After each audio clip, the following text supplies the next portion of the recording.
Well, hello, and thank you for joining me for another Alex on Tech and ITY TV interview. I'm joined today by Alex Tilley. He's the Senior Security Researcher within Dell's Secureworks Counter Threat Unit in Australia. Welcome to the program. Thank you. Thank you for having me. Thank you for being here. Now, Alex, can you please tell us about the Dell Secureworks Counter Threat Unit and how busy you've been in 2021?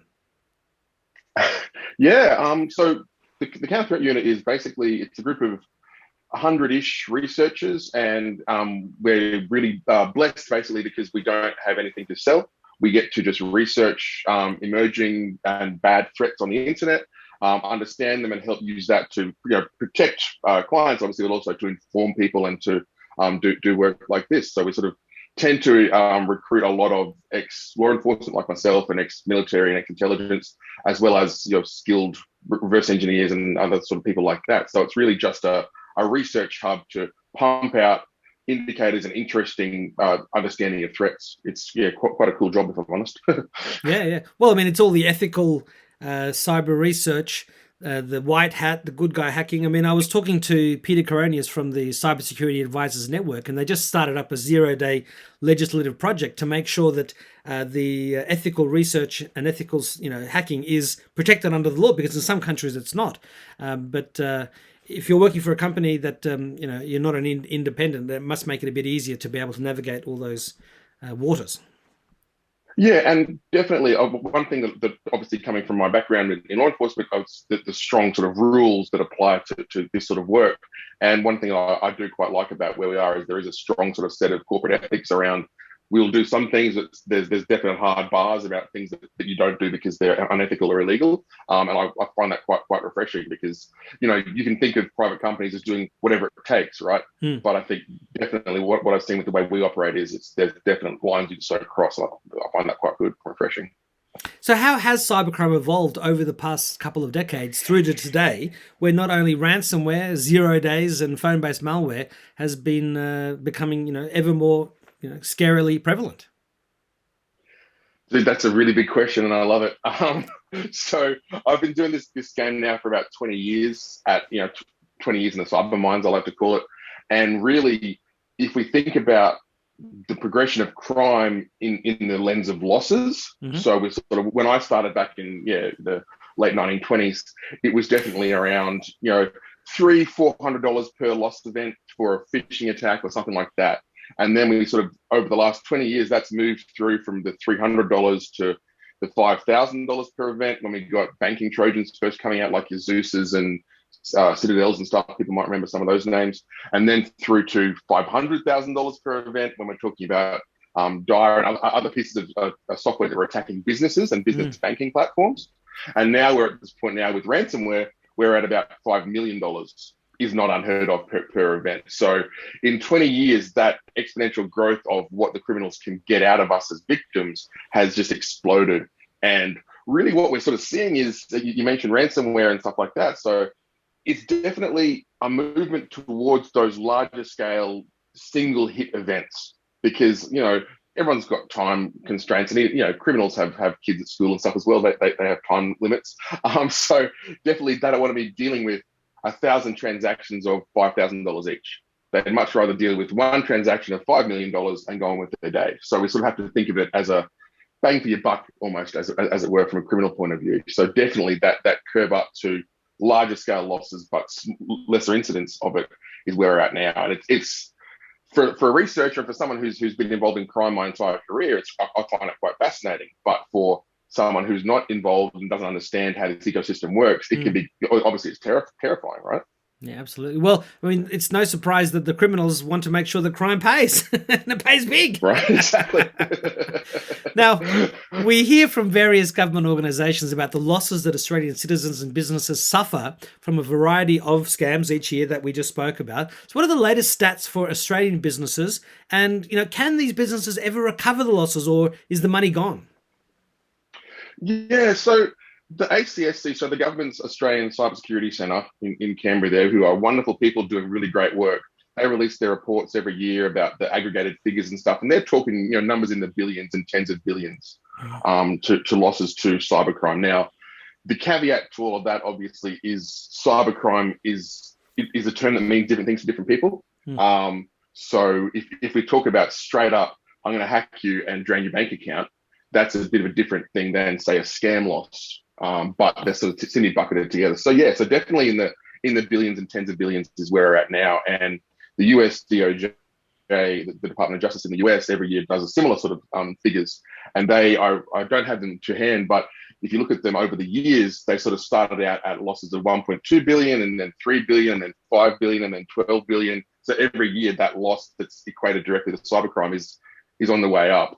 So yeah, it's definitely not getting better, and that's I don't like to be negative, but it's definitely getting to that point where people have started to take notice. Back in the olden days, it was kind of hard to get traction. It was just computer crime. It was just nerds and hackers and the kids in hoodies and that sort of stuff. No one really sort of paid it much attention. But now it's definitely getting talked about. The president of the United States is talking about ransomware. We've got high level people who are now at least getting briefed on these threats. And I think that's a testament to the skill and the opportunity of the attackers, which is not a great thing to say, but it's honestly it's where we're at. Yeah. Well, I mean, it's well known that during times of recession, one of the areas that booms is criminal activity. And it's no different in the 21st century where the cyber criminals have become so much more sophisticated. Now, yeah. Now, this also makes me wonder, is there a typical profile of a business that becomes a victim of cybercrime these days? Or is it, pretty much any business that is online? And, only in the last few days I heard of government warnings on the news that dentists, doctors, and other medical organizations were prime targets. But surely everyone's a target these days. Yeah, I mean, it's the key thing to understand is, as you mentioned before, criminals exist and criminals like money. And you, as a business, have money, and the criminal will want to come and take that money. And I know that sounds it's condescending, but that's honestly the reality of it. We were doing, I know I've sort of done some work around superannuation and self-managed super funds and that sort of stuff. And I know that there was a lot of shock about, well, why would criminals be coming after us? We're just, we're for retirement. And it's like, well, criminals aren't good people, and they like money, and you have a lot of money. Therefore, if you think of the Lord of the Rings, the eye of Sauron, right, is going to point at you eventually, and it's up to you, the business, whether you respond properly to that view or not. And to the question of who is targeted, in all honesty, everyone's targeted. I've done sessions I remember in Tasmania before COVID, back in the olden days, and we're talking to small and medium businesses down there, and we're talking about some of the scams and the business email compromise and the various different things and ransomware. And a lady came up to me afterwards and she was like, "Yeah, I run a flower shop just selling cut flowers, and we got hit with ransomware, and it cost me $80,000 and almost lost my business." And then to the same point, talking to massive companies that get hit for 11, $12 million in scam activity, that sort of stuff, and everyone in between. It's an unfortunate side effect of doing business online these days. I think we used to be able to say, "Oh well, I'm going to avoid online because it's a bit too hard, and I'm not going to transact online." But especially now on in Sydney, Melbourne specifically, if you've got a small business that isn't operating online, you could be having some really hard times. So that push to operate online is definitely all encompassing, but with that freedom and extra markets that you open up to is a higher risk profile. People sort of don't seem to understand, well, yeah, I can make some extra money by moving online, but then also the risk of losing money also goes with it. So I need to act accordingly, I suppose. Yeah, and it's no surprise that the criminals will go after the low-hanging fruit. It's easier to target some seniors for their retirement self-managed, superannuation fund than it is to target a highly secure bank. 100%. And I think it's one of the things that I'm sort of really trying to get the message across now is that, again, throughout my career, we've always been able to sort of point, and I've got a background in banking before law enforcement as well.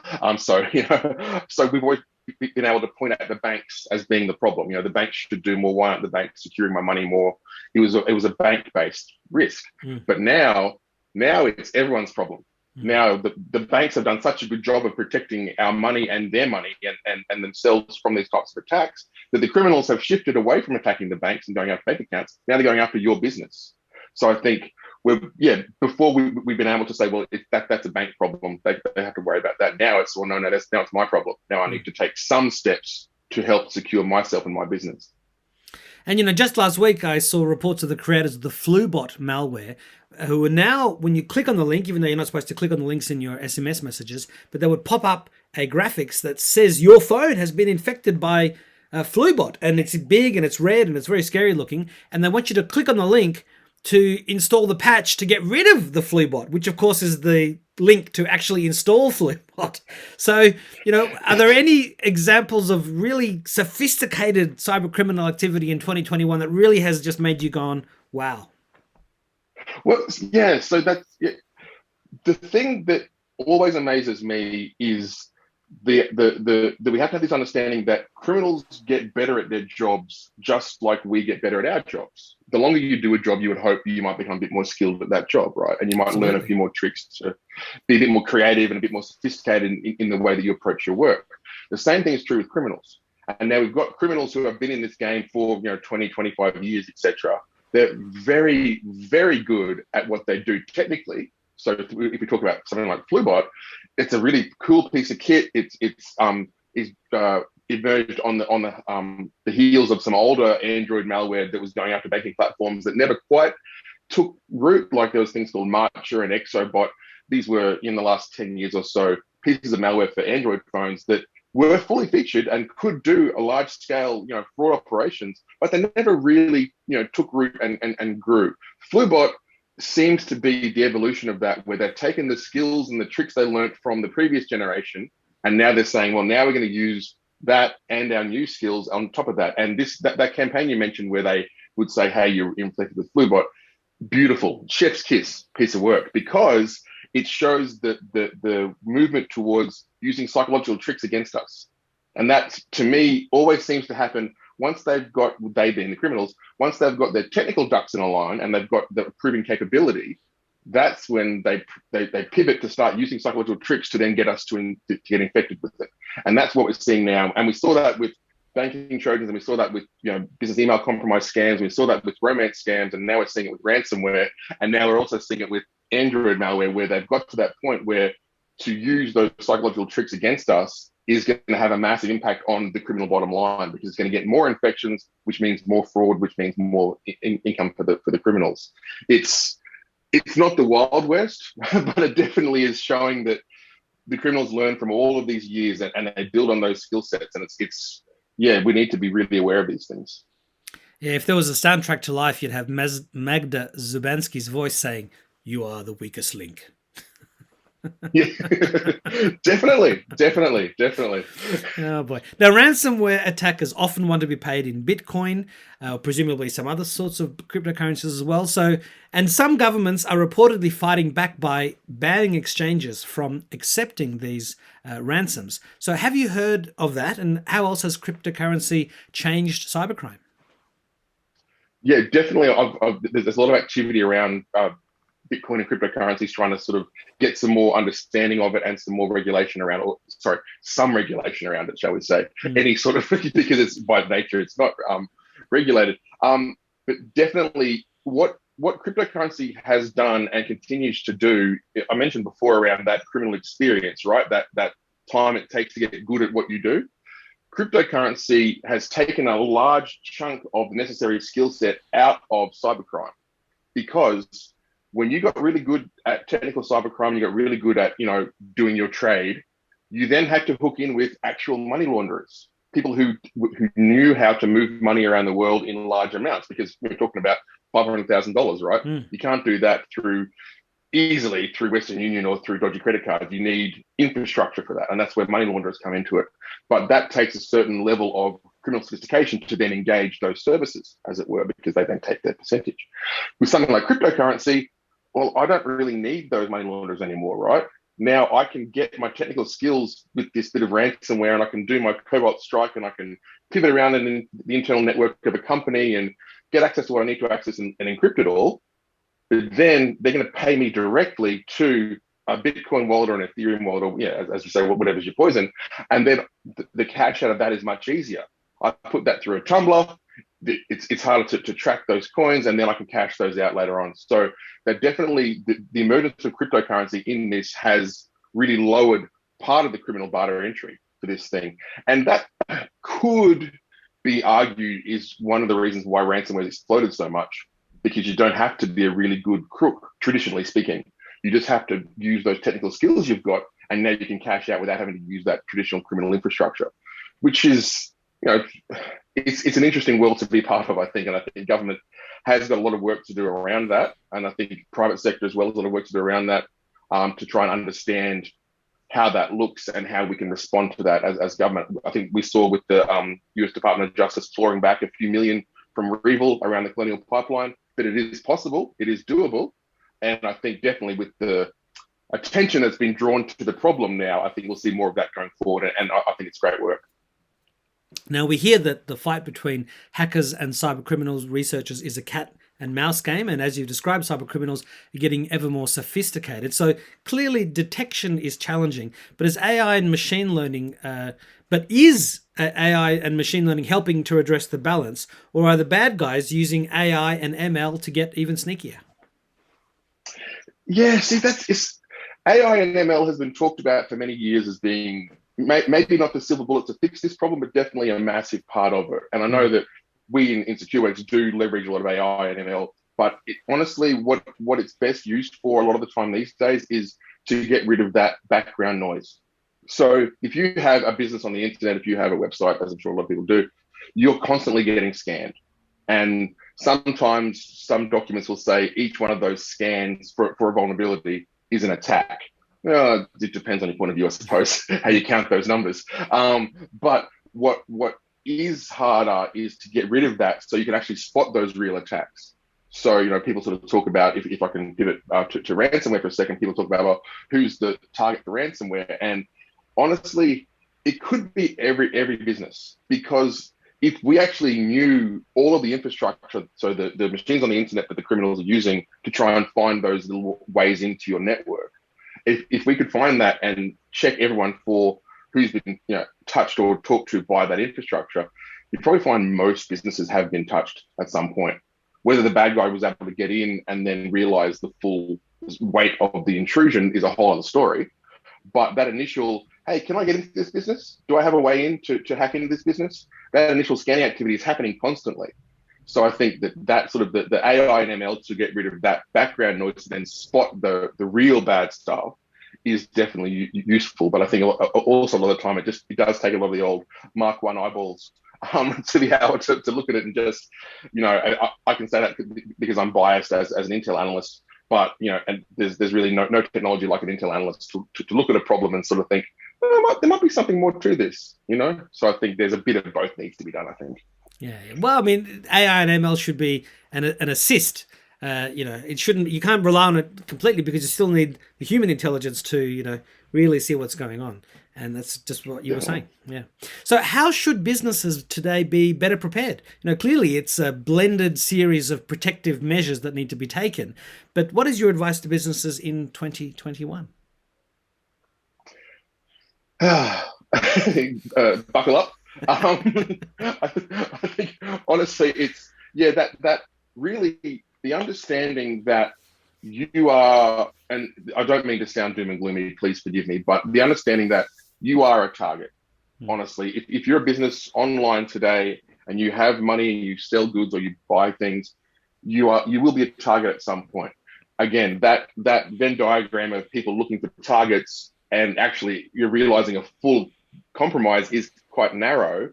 But to understand, okay, listen, I may be a target. Now, simple things like if you do accounting in your business and your accounting provider or your accounting software package or whatever it is that you use doesn't allow you to use something like two-factor, so like a Google Authenticator, as we talked about on phones, or some sort of SMS or some type of second factor outside of username and password, that is your responsibility as a business owner, is to ask that provider, hey, I'd like some sort of enhanced security on this web portal that holds all of my money. And if your provider says, oh, we don't do that, my advice would be consider voting with your feet and finding a provider that does. Because at the end of the day, if you need to understand that if a bad guy or girl is literally in your computer watching you type and work away, which is definitely what happens, and they have access to all of your passwords, anything you can do to make it a bit harder for them to basically log into all your systems and steal all your money is going to be good for you. It's going to make the bad guy or girl move on to a different target potentially. So look at all the systems that you have, and with the advent of Google Authenticator and Microsoft Authenticator and all vendor agnostic authenticators, definitely they're not as intrusive as they used to be. Back when I was at the banks and we had, remember those the RSA tokens, the bobs we used to have to carry around, and they were quite intrusive and quite annoying to use if we're honest. They were necessary, but they were not that straightforward. These days, honestly, this stuff is quite seamless. And I know there's a lot of talk about moving towards a passwordless economy, which is, I think, will be a really great thing if it's done correctly, because, who remembers their last 30 passwords? We'll run out of passwords, right, eventually. So I think that these types of enhanced security platforms exist for us to use as consumers and as business owners. We just have to, A, know that they exist, and B, make the choice to use them or to seek them out. And that will obviously make you a harder target than someone else. So look, as we get towards the end of the interview, and I still have a few more questions, but I want to ask you about yourself. What is your memory of your first computer? My first computer, so my dad was a telecom tech back in the day, and then he moved into broadcast TV and satellites. So we always had computers in the house. So my first memory is we had a Tandy TRS-80. Yeah. Which is from, I guess, 1979. I must have been about 5 or 6. And it had a tape drive. And I had a game called Zaxxon and a game called U-Boat. And you'd load the game, hit enter, you put the tape in and hit play, and you'd hear the squeals as the data loaded there. And, 5 times out of 10, it wouldn't load and you have to do it again. So, yeah, definitely playing those old grayscale games on a Tandy TRS-80 back in the day. It was... Because then I learned a lot, and because then we moved towards, I think we got a 286, which was wild times. It had 4 megs of RAM and stuff, and then again, I think a lot of people from my generation learned about memory management because you had to load high and load low and high mem.sys and all that sort of stuff. I was an expert at config.sys and autoexec.bat. Right, I knew how to get people that extra memory in the above the 6 footer CAD to the 1 meg, and made a big difference to a lot of people's computers at the time. Oh. Massive difference. And then Sound Blasters came out and we were all blown away. It was a good time, but just spending hours just trying to make a game work by fiddling with memory settings. And I still remember it to this day. It was great fun. Yeah, no, I remember CGA, EGA, the wonders of VGA. Oh, so many extra colors. Kids today don't understand. Yeah. Well, VGA was 256. The EGA was 16 colors, and CGA was just 4 colors. I mean, I still remember playing Commander Keen in sort of purples and blues and whites and greys. Commander Keen and Captain Comic. All those games. So what was the first piece of malware or virus that you came across, and how long ago was that? So it would have been... That's a really good question. So I remember having a virus generation toolkit, and that I got from a bulletin board back in, must have been the early 90s. And you could make your own viruses, and they were COM viruses. So they were like, 300 bytes of COM instructions, and it would spit out. So you'd say what you wanted to do. And I remember I made one that it cut. So remember the DOS prompt. It cut the DOS prompt in half in the middle, so you only had the top half of the DOS prompt.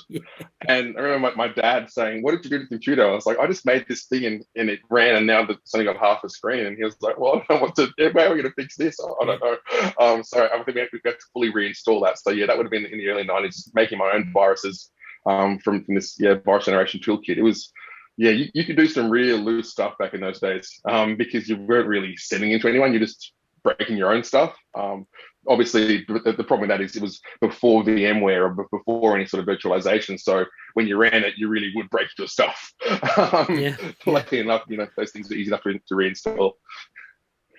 And you mentioned before you've worked in banking and in law enforcement. So what is a little bit more about your own history in the world of tech and security? Oh, wow. Yeah. So that's, I got asked that once before. Someone was like, "Oh, can you tell us about your career path?" And I was like, "Oh, you don't want my career path. It's been weird." So I initially started out back in online casinos on the Gold Coast. Wow. Out of school, I started doing a philosophy degree, and I did about a year and a half of it. And then Cisco announced they were doing this thing called a CCNA in Australia for the very first time. So my dad said, "Do you want to do this?" One of the guys from work's doing it. I was like, "Yeah, cool." So I went and did that. Dropped out of uni and did my CCNA when I was about 18, I think. And from there, got a job at online casinos. And then from there, when the government decided it was too easy to gamble online, which was not. But anyway, that's my views. They shut us down. The casino moved to Vanuatu, and being 19, I didn't follow it.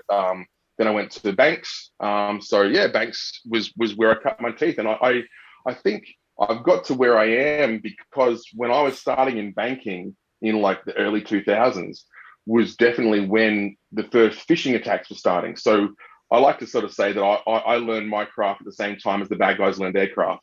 We sort of went in different directions, but I think that's why I don't know a whole lot on the internet except for this stuff because I'm sort of involved in it all my time. And then, so out of working at the banks and working with federal police, they said, do you want to come to Melbourne? And we'll set up a team. It was a joint banking investigation team with a technical focus. And so they recruited me and I joined that. And I had best part of a decade having some of the best fun and some of the worst times of my life. There's really no in between there when you're in law enforcement. The best fun you'll ever have is in law enforcement sometimes. It became time to move on. And I'd worked with Secureworks in the counter threat unit for years because we do a lot of work with law enforcement and governments around the world. Have done forever. So they said, "Oh, well, do you want to join us and you can do crime in Australia?" And I was like, "Yeah, that sounds great." The funny thing was, and in all honesty, I didn't really know what Secureworks did apart from the CTU. All I knew of Secureworks was the researchers that I'd worked with, and I loved what they did and the work they did, and the ethos of just helping. Was what really appealed to me. And then I started working here and I was like, "Oh, we do managed security as well. Cool. All right." I did not know that. I hadn't honestly looked in. It was really just the people in the role that attracted me. And I quite love it here. It's really good fun. And I really love the ethos, as I said, of, I'm freed up to work with governments and law enforcement to help without having to send them a bill or anything like that, which I think I really appreciate that. Mm. So from the past to the future, how do you think cybersecurity will evolve over the next couple of years? And, do you think the brain chips of the 2030s will be hacked and subjected to ransomware, putting people into digital comas and separating them from their digital selves? Possibly. I'm a big believer in wherever there's money, there's going to be crime. And I think there's more and more money in tech in general. And as we as consumers demand more and more from our tech, there's going to be more and more crime. And that can sound fatalist, but it's just the reality of the world. I think as long as there's money, there'll be a criminal. What I think we're going to go through, and we are going through now, is potentially some growing pains as the broader community starts to understand, as I said before, that this isn't just a bank problem anymore. I think we're going through that now where all of a sudden, as we've mentioned, governments are saying, "Well, wait a minute, this cybercrime thing's a problem. We need to deal with this." Where it's like, people in banking have been saying, "Yeah, it's been a problem for a long time. Everyone just blamed us for it."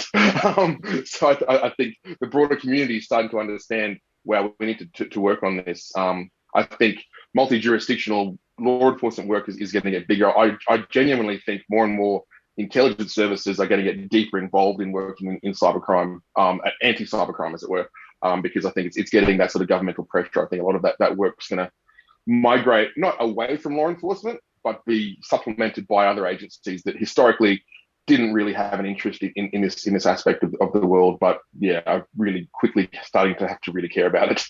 Yeah.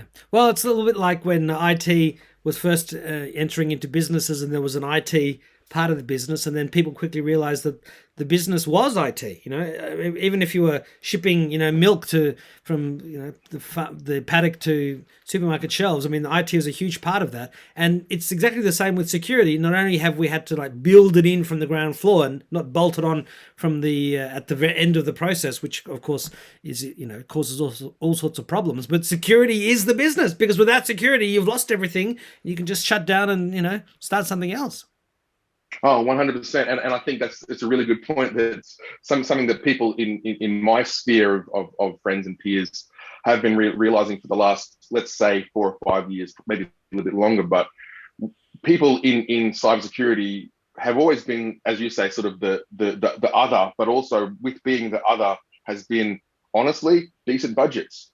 People have been given a bit of freedom, but we're seeing this cybersecurity aspect now. It's being moved back into the center and being much more BAUized, if I can, because security is, as you say, just the bread and butter now. We used to be this special little cloistered universe, but now we're just part of BAU, which is hard for some people to swallow when they're used to being special. But I think it is where we're sort of moving as businesses now. It's like, well, yeah, as you say, I've got a mail team, I've got a database team, I've got a security team, I've got a threat team. These are just parts of the puzzle that we need to have these days. So my second last question is always to ask the people I'm interviewing, what's the best piece of advice you've ever received in life to help you get where you are today? Yeah, honestly, I genuinely think it probably was from my dad. He was like, if you break it, we can fix it. Just break it, and by breaking it's how you understand how it works. And as we've talked about, I learned a lot by breaking a lot of things, and it was sometimes I would then have to go without that thing for quite a long time while I saved up to get it again. But just that ethos of, I need to understand how this works. I've got to pull it apart and figure it out. Hopefully it'll go back together, but hopefully I won't have too many screws left over at the end of the day. So I think that ethos really helped me sort of form my view of the world, which is just let's break things down to the smallest component, understand it, put it back together, and hope for the best. Excellent. And learning to solder as well. That's right. So what is your final message to ITY viewers and readers, and to your current and future customers and partners? Understand what's going on, but don't be scared of it. I think it is really the key. Make yourself a harder target than your peer. And that's a very brutal way of looking at the world, but genuinely, you are responsible for your own security, and just do small things. Don't think you're going to get it perfect, because there is no such thing as perfect security. Incremental things to try and get better. Just make yourself a little bit harder of a target, please. And back up. Multiple ways to say back that. up. Oh, listen, let's have a chat another day about backups and stuff like that. But yeah, definitely figure out what's the key to your business and make sure you got multiple copies of it. Absolutely. Well, Alex Tilley, the senior security researcher within Dell Secureworks Counter Threat Unit in Australia, thank you very much for your time. I hope you stay safe and secure, and I hope we can talk again in the future. Thank you very much, Alex. It's been a pleasure. Thank you. Absolutely. Bye-bye. Bye.